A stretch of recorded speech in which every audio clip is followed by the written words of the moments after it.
Hey, so we are live on our YouTube.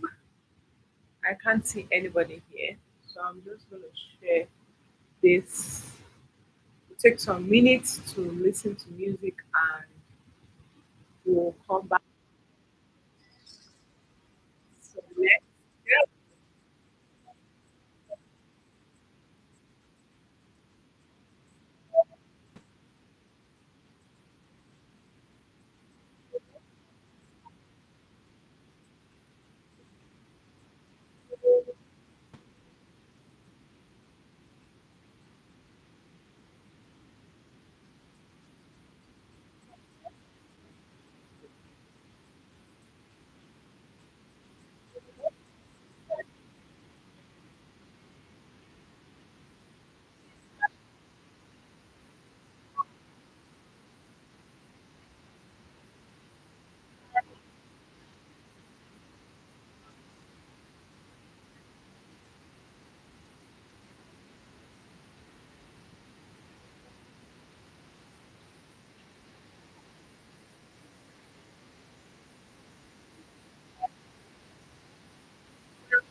I'm just going to start and then start the conversation.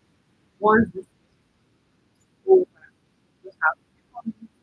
If you are here and it's not your microphone, please don't start about get to be in this position. About to get what's in here. It's very interesting. It's something conversation that you glad that you have. So what what is set let's share. So how we got celebrities that are already celebrities. Maybe go like everybody just share the celebrities. That's how sharing share the right educative skills. That is what we do. So it's an opportunity to create this conversation. So let's go.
Okay. So, good evening, everybody, and so sorry about the delay.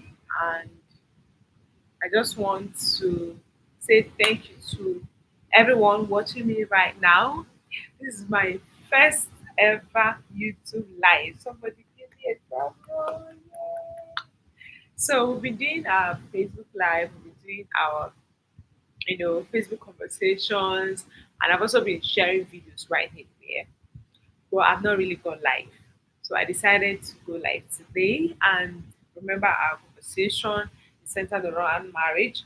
So my name is Christiana Ikedieze, and I am your favorite early marriage coach in the whole wide world.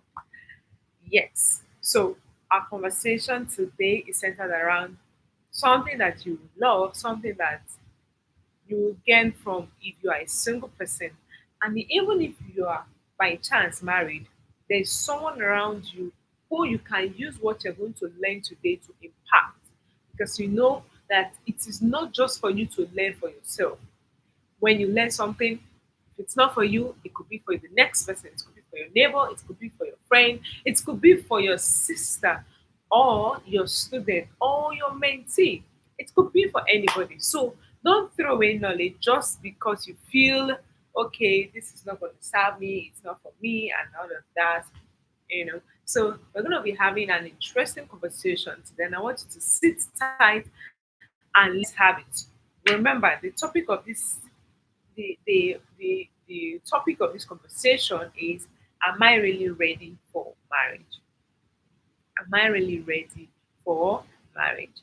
And yes, I know that a lot of questions like this come up and people give different answers to it. Why there may not be exactly a one size fits all thing, there is a principle. There is something that you cannot do away with. There is a pattern that you must follow, right? The principles are the same, but the methodology are different.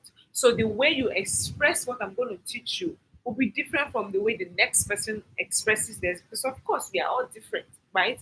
We are different people, we are different individuals, we have different makeups, and we are supposed to operate and function differently.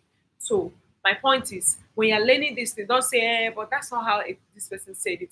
Look at the principle behind the whole thing and ensure that you are following the same principle but using your own method.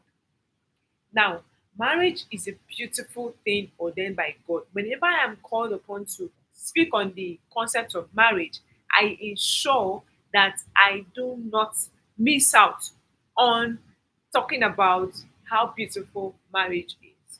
Because the devil wants us to believe that marriage is not a beautiful. He wants us to believe that marriage is now cliche, marriage is now obscure, marriage is now old school, marriage is no longer the in thing.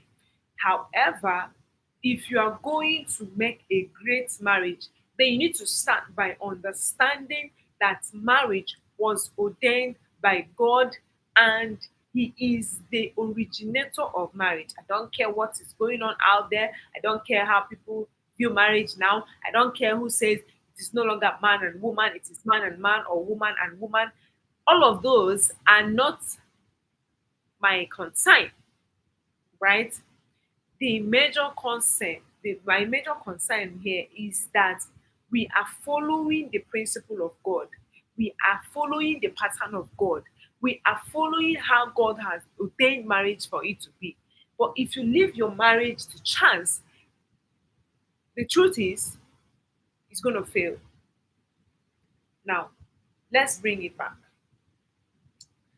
Why the devil is, you know, on rampage to destroy marriages, God is still banking on us to build a healthy and fulfilling marriage relationship. The devil may have gone ahead to try to turn everything that God made to be beautiful to now look like it is no longer beautiful. And you know the thing, whatever God is interested in, the devil is also interested in that thing. Look at it. Whatever God is interested in, somehow the devil is also interested in that thing. Look at the case of marriage. God made marriage and wants us to enjoy marriage. The devil, on his own part, also came and started trying to thwart the concept and the idea of marriage that God had when he made marriage. Finances. God is interested in the finance of his people. The devil is also interested in finance because he knows that finance is very important. Money rules the world, like they say. It's no lie that money rules the world. And we have to come to a point where we understand that you can't put the conversation of money on the side. Of course, this topic is not even around finance, but I just want you to see the picture and picture it in this manner. The devil is interested in whatever God is interested in. So you need to understand it first. And I believe I'm talking to people who believe that there is a God in heaven, whether you are not a Christian or Muslim is not the question, right? So, am I really ready for marriage? What does that even mean? It means, can I handle what comes with marriage? Can I deal with what marriage brings? Because yes, marriage is a blessing, fantastic. Marriage is given to us by God, fantastic. But for every blessing you receive from God, there is a responsibility that comes with it. You can't just have marriage for yourself. Marriage is not for pleasure. Marriage is not for fun. Marriage is for fulfillment, just like family is for fulfillment. Yes, the two people involved should be in love with each other. They should remain so at all costs, at all times. However, that is not the sole aim of that marriage. God will not just bring two of you, so you just be loving, oh, I just love you, that's all. Just have fun, all of that. They are good, they are great. However, it doesn't end there. Take it a little step further to ask yourself, what is the purpose of this union? What do we want to achieve for the kingdom? Because your marriage should be for purpose, for kingdom, and for God. Those three things. So, what is your own purpose? What are you trying to achieve for the kingdom? Or is it just going to be about yourself? So, these are the mindset you need to even correct before we get into, 5 steps or 5 questions you need to ask and all of that. It starts from the basis, it starts from the foundation. If you have not gotten the foundation right, trust me, you're not going to get it right. Because even the Bible says that when the foundation is destroyed, What shall the righteous do? What shall we do? So you need to understand this and embrace it with all of your heart and begin to walk yourself through to ensure that whatever you are doing, that God is involved in it. Now, I know you want to hear the questions. Have you invited somebody? Have you brought someone? Have you told someone that something is happening here? Have you told someone that live section is going on? Right. So let's continue. Are you feeling it? Are you feeling this conversation? Okay. So the first question. First question. Do I have a good relationship with God? That is how healthy, how close is my how healthy rather is my spiritual life? Or how close am I to God? Because you might think that does it really matter? Yes, it does. Have you ever seen someone who buys or purchases a product who doesn't get it through the manufacturer? How do you want to do it? If you've gotten married, you got it from the manufacturer. You must ask him to give you the manual alongside so that you can know how to treat your marriage. You know, people can buy an iPad and use it and turn to a chopping board, like the real iPad, not the one for children. Even the one for children are expensive now, you know. So you can't even play with that. Imagine seeing someone who got a new iPad, tear rubber, open the nylon, you know, launched it, and then the next thing, put it on the table in the kitchen, get a knife, bring vegetables, bah, bah, bah, bah, bah, on the and not just is it on the iPad, it's on the screen, dun dun dun dun dun. That plays as if something happens. What you know? How will you view it? Means, do you really understand? You'll be like, are you sure you know what you bought when you got them? Because sometimes we get into marriage without even knowing what we're getting involved in. What we're getting into. You just want to be like your fellow. You know, my siblings are all married, my friends are all married, everybody around me is married. So let me just go ahead and marry also. Or I'm growing old. So let me just get married. But that is not the idea of marriage. That is far from it. God expects of us to seek Him for direction, for discernment before getting into our marriage relationship. That is what God expects of us. So you can't just do the marriage that you have anyhow, treat it anyhow, and just assume that it will be fine, that it will go well. It's not gonna go well. So what is your relationship with God like? Do you hear from God? Do you pray to God? Do you seek wisdom from God? Do you seek God's direction and guidance when you are taking any step? Those are the things to ask. Those are the things to ask. So you don't just throw it out there and start doing whatever it is that you think you should be doing. Right? David was a man after God's own heart. Why? Because for every step that David took, he sought God's counsel, he sought God's face. He was out to make sure that God was involved in whatever he did. You see him say, "Oh God, shall I pursue them or shall I not?" God will say, "Pursue them, go after them." You say, "God, shall I do this or shall I do that?" God will say, "Oh yeah, wait for so and so, or do it in this way, do it in that way." That was how David. In fact, the Bible I was reading during my Bible study time this yesterday morning. Yeah, I was studying and I saw where David he didn't just stop at making inquiries from God. He say the scripture would go like David inquired of the Lord.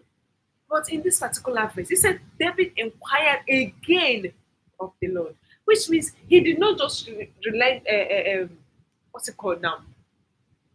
Relied on the one he has done before. It is a constant thing, continuous thing. It's not, some of us are waiting to actually, some of us want to get close to God only when things are going well, or when you need Him for a particular thing. You want to get married, that's when you now remember that you have a God. In your workplace, how do you treat God? How do you bring God to your workplace? How do you do your job in your workplace? Right? So these are some of the things that you need to consider, because the truth is you cannot have God lead you in one area of your life and not have Him lead you in another area of your life. God must be the center of your life at every given time. You can't take God out of it. You can't take Him out of the equation. So God has to be at the center of your relationship and your life entirely. So that's the first question to answer. Number two question is, have I discovered or uncovered my purpose or assignment on earth, and am I walking in line with that purpose? Now, let me say this: purpose is not something hanging on the tree somewhere that you go and pluck up. You go and pluck it up, go and get it and wear it as a jacket. No. Purpose is something that you are doing at every time, per time in your life. Your purpose is your calling. Your purpose is your passion, is your assignment. How are you handling it? How are you dealing with it? How are you following through with it?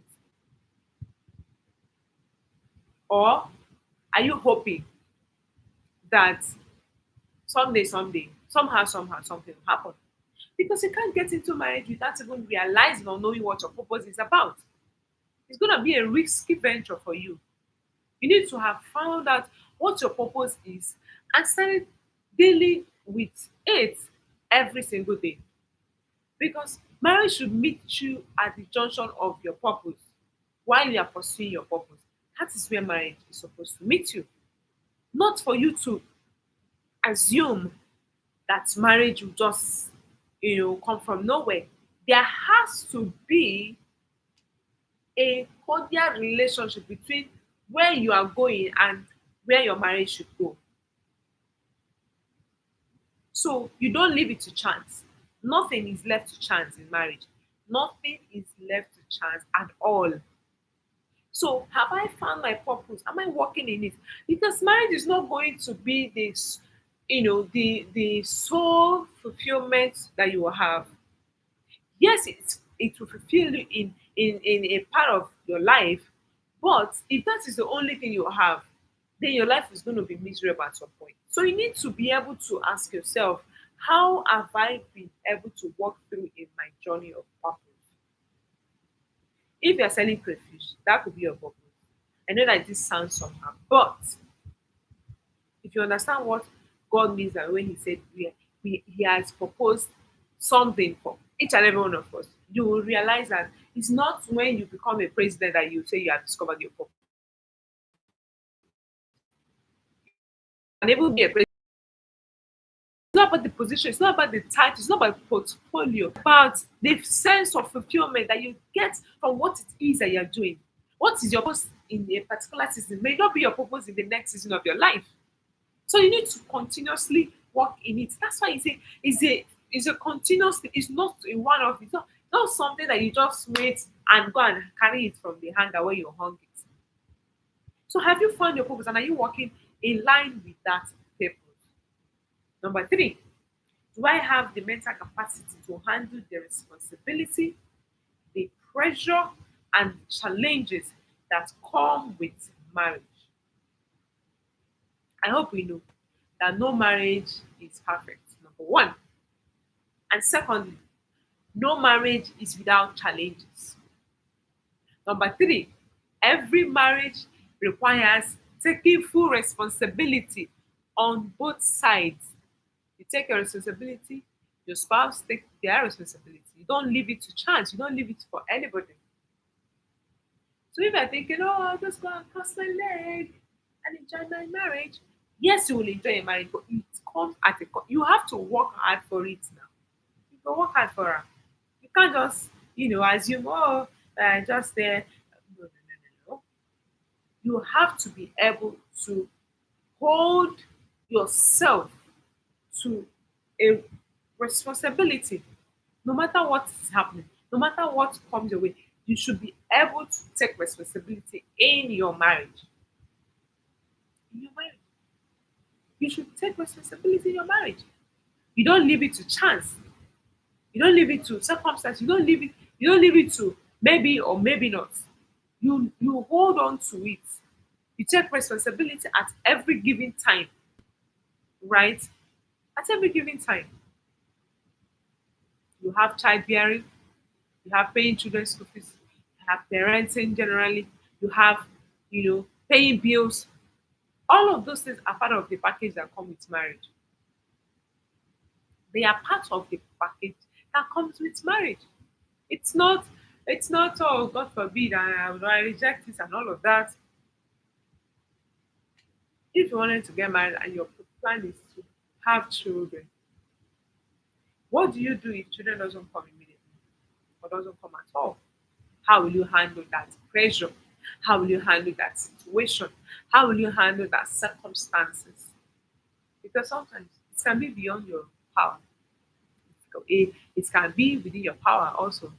But whichever be the case, there should be a mental resilience that you built within, within you over time that can help you to be able to stand against whatever challenge that you go through in life, right? So you don't just leave it, hanging in the air. You need to be ready. And how do you build that mental capacity? You build that mental capacity by, you know, reading, by doing your work in your workplace. Do your work so well that people will begin to marvel at the wonders of what you are doing. People will begin to wonder, how is this person able to do this? How is this person able to pursue the assignment and, give it their best shot? Do it with all their heart. So I enjoy today to find that purpose that you have, to pursue it, to build a relationship with God, and to begin to build mental capacity for pressure, for challenges, for circumstances that are higher and bigger than you. Take responsibility. Take responsibility. Because some of us are so irresponsible. As a young woman, because I believe I'm talking to young ladies here. As a young woman, how do you handle, you know, work in your workplace? How do you handle responsibilities at home? Do you keep shifting it to somebody else, playing the blame games? Marriage doesn't tolerate that. If you come into marriage playing the blame game, it is you, it is not you. Your life will not make sense. You're going to have a rough time. So begin to build capacity to your mind that this marriage, I'm going to make it work. This marriage, I'm going to put in my best to ensure that whatever it takes me, that I will do it. And that's what God requires of us. That's what He requires of us. And we must not fail Him. Amen. Amen. Okay, now let's look at number 4. Can I handle my family or run my family without getting swallowed up? And I say this because women, a lot of the time, giving their all, we give in ourselves into something that we are doing, and we do it with all our heart, with all our soul, with all our might. That if you are not careful, you will just get swallowed up. In the process of childbearing, a lot of things are going to change about you. In the process of raising children, a lot of things are going to change about you. In school runs, in business, in careers, in whatever stage you it will take a toll on you. And if you have not been able to build the strength that you need to handle whatever situation that comes your way, that's how you just vanish. You just stop. You just stop living and you just start existing. There's a difference between living and existing. For instance, a table is existing. There's a table here. I can see it's existing over there. But living has to have life in it. Ah, yeah, yeah, yeah, yeah. It has to have a life in it for it to be called a living thing. So are you living or just existing? Which one are you doing? Ask yourself today. If you are not even living while you are still single, how are you going to live when you are not married? How do you want to do it? You cannot be able to do that. So encourage yourself. Sit down with yourself and ask yourself, am I sure that I am all it takes? Have I all it takes to be the woman who can handle, run her family, who can thrive in her career, who can, develop themselves and become who they should be without losing a sense of themselves, right? Don't just go and relax and say, oh, let me just wait for my prince charming, my Ojo Parana. Now that's where we are now.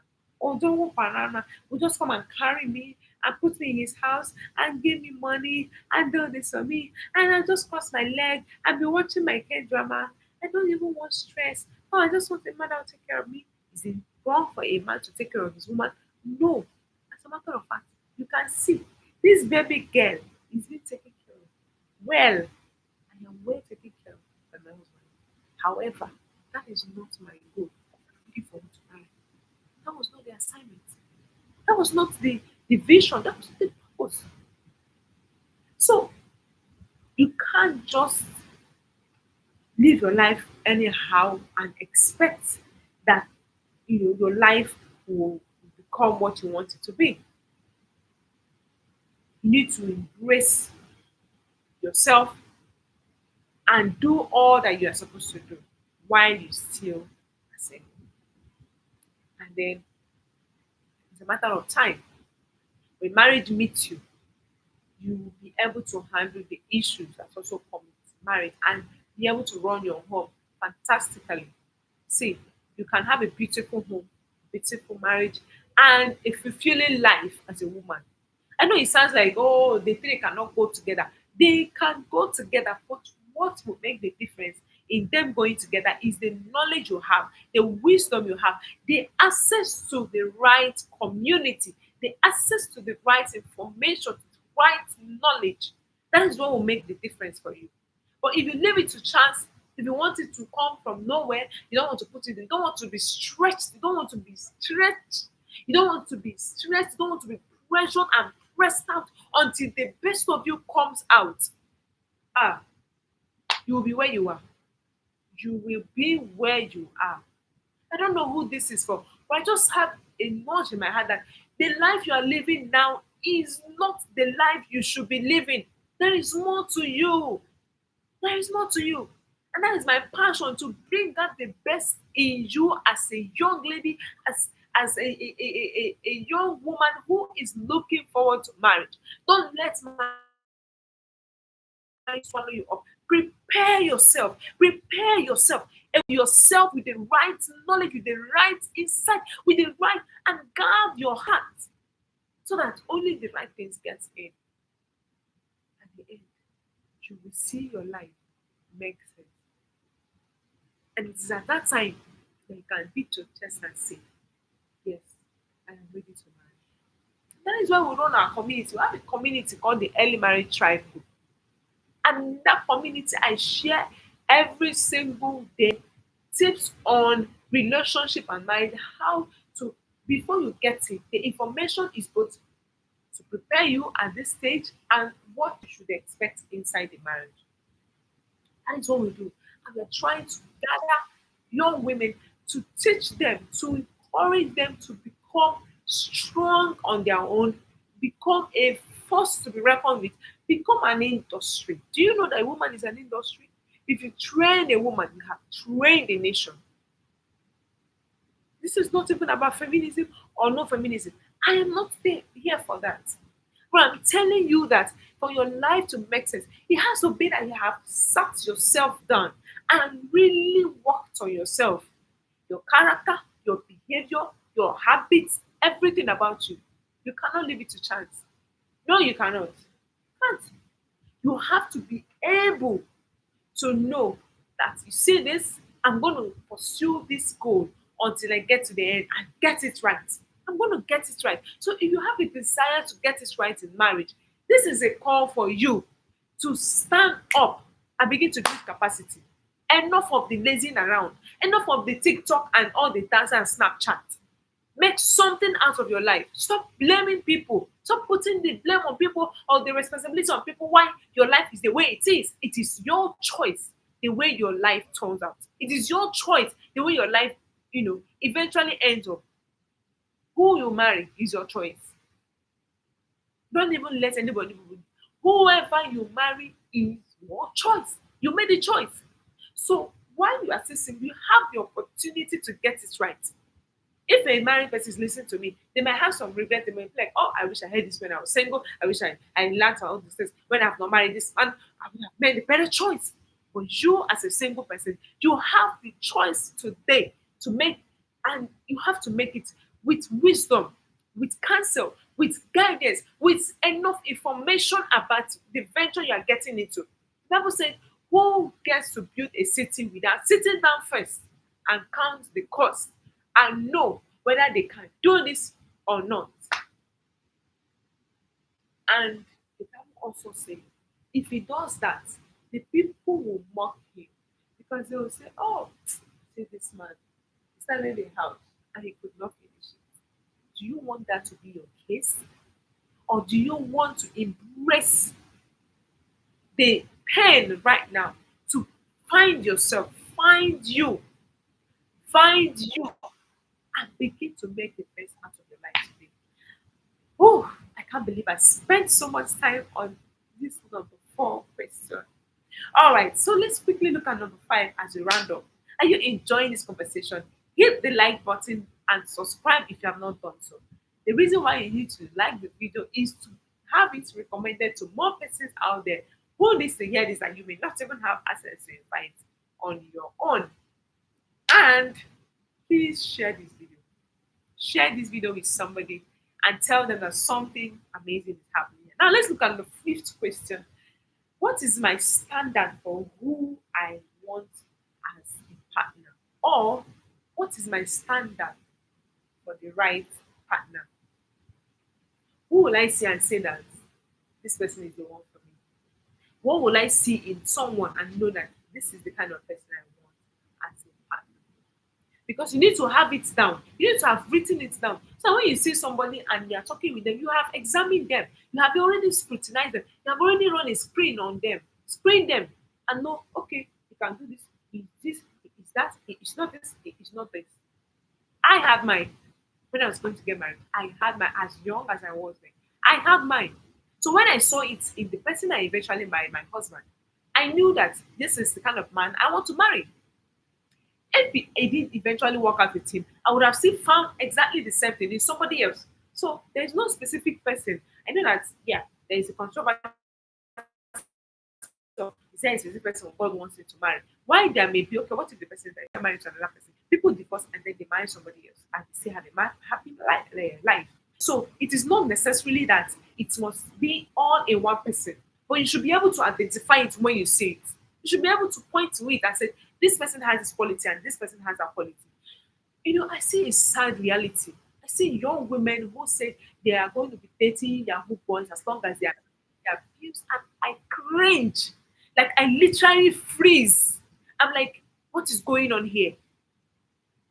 You see all the things happening in the world, women getting killed, making them mad, all sort of scandals with women that date Yahoo boys, like we call it over here. And you still have the mind to say, oh, okay, I don't mind as long as you give me money, you do this, do that. How did we get here? Who raised these young women? Who is their parents? Who is their parents? How did we get here? That you can boldly say in front of a camera that I'm going to date a Yahoo boy. I can even marry a Yahoo boy. I don't. And now I know someone. In fact, a close person that got married to a Yahoo person. They actually have a part of their house that's dedicated for what they do. So tell me, what is your standard? What is your non-negotiable in the person you want to marry? You need to know it. Self-awareness is a thing. Is a thing. Do you know what you are looking for when in the person you want to marry? Because you cannot find something you're not looking for now. It is something you're looking for that you will find. I knew that I want to marry someone who is in the same faith with me. That is the number one. Who has a relationship with God. It is still inside the number one. If you don't have a relationship with God, I have no business. And I am unapologetic about it. I have no business with you. I can't marry an unbeliever. That is me. Oh. I don't know about you people. Maybe you want to marry an unbeliever and not convert them. It's okay. Hey, it's fine. We have grace. Everybody have their own grace. For me, I am not going to marry. I knew I was not going to marry an unbeliever. And I had all of them flaunt. Everybody, they'll come in different forms, in different shapes. Some of them are Christians, though. I'm not talking about, sometimes they'll just be, church goers. I'm talking about real believer. Someone who have a fantastic relationship with God. Because you know what? When the chips are down, it is their relationship with God that will save you. God will literally drag their ears and say, you see this, you can't deal with my daughter. Like, you can't mess up with your daughter. Go and apologize to your husband. Go and apologize to your wife. But you want to marry a stiff-necked person because they have money. What is money? You marry a man for their pattern, not for their promises. The promises can be their money, their cars. All those things can go away in the twinkle of an eye. But you see, the pattern of the man, it is difficult to change. You can't change the pattern of a man easily. So you need to watch their pattern. You need to watch their path. How do they trade? What do they do? How do they handle offense? What do they do when they are upset? You watch it, you say it. What is their view and philosophy on money issues? What's their philosophy on money? Are they up for anything? Anything to just make money? I don't mind. I just go with it. Or are they out to serve God and to stick to their value system, even if it can mean losing money at some point? Because the truth is, you cannot get it all. Sometimes, because of your faith in God and your value system, you will lose some money at some point because of what you believe in. And it is not a loss, it's a sacrifice you make to maintain your relationship with the God that you claim to serve. If your service to God is not costing you something there, then it's no service at all. Quote me anywhere. It's no service at all. Your relationship with God should cost you something, should make you make certain sacrifices, should make you say no to a lot of things, should make you say yes to something that you wouldn't have wanted to say yes to. This is it. I don't know who this word was for, but I trust that someone somewhere has heard me. And you have taken note, and then you're going to do something about it, and then you're going to take the right step, improve on yourself, to build yourself, to become the woman you desire to become, to be the woman you will be proud of. Don't be a woman that you can't even boast about, or a woman that is just there for being there sake. You don't even like yourself. How will somebody now love you? Now, note that in all of these questions, I did not ask um how many cars does he have, or the age that you are in. Age is a factor, yeah, but age is not the ultimate in terms of who to marry and when to really marry. You can marry at any age. There are a lot of people that marry at 18 that have a beautiful, when I mean beautiful marriage. And there are a lot of people too that are married at 35 or 30. that their marriage is a sham. Like they are literally just there. And you know the funny part, the older you get, if you're not careful, the more desperate you become. The older you get, you become more desperate. You begin to do things that you wouldn't have ordinarily have done because you are desperate. They say desperate people do what? Desperate things. And desperation can lead you to take dumb decisions. So today, ask yourself, am I the woman that I want a man to find? Or that I want me to find if I'm going to be a man? That's the question I want to give you to today. Have I become that woman that I want my sons to get married to as a wife? Have I become that woman? Or do I want something that I am not on another person? Here is where we draw the curtain for today.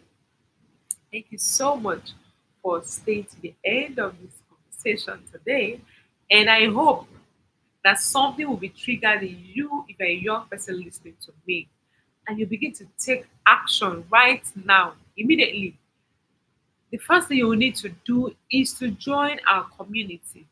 Join our community where we teach people on marriage, relationship, and how to live a fulfilling life. So I'm going to be dropping the link to that um, chat, to the link to that group or that community on the comment section. And I want you to join us in that place. So I'm just going to drop it in the comment section. Just going to drop it in the comment section. And then if you're watching this as a replay, you can click on the like button and let's have a great time. All right. It's very important because sometimes we are just, you know, all over the place. We just want to live our life the way we want to. So here is the link, and you can click on it and let's have conversation. All right. So thank you. If you have questions, you can drop it in the chat room and let's have a wonderful time together. I'll be going off now. Thank you for staying to the end of this conversation. I hope to see you again some other time. I'm not going to say exactly when, but trust me, we are going to be coming on your screen as often as possible. And our world is getting to a place where people are now being bombarded with a lot of information that are not even verifiable and sometimes are more damaging than they are helpful. So you need to watch it. Be careful who you listen to and who you pay attention to. What you watch, protect your eyes because they are your eye gates. Protect your ears for what you hear because they are your ear gates. Protect your mind, all right? They are the center of it all. And be careful what you say, all right? So thank you for watching. And don't forget, I am your favorite early marriage coach. And I'll see you again in our next conversation in this channel. Thank you and do enjoy the rest of your evening. And follow me on Facebook, Christy Gabs Ikedeze. Also, and follow our page with Christy Ikedeze. Also, we have a Facebook group, Facebook community where we also share insights, take questions, and you know share materials that are going to be helpful to you if you're a single young lady. So click on our Facebook group, Early Marriage Tribe, and join. You will already go down and begin to read things that will be helpful to you. So I'll see you again next time that will come on the stream. Thank you so much and have a beautiful evening. Enjoy the rest of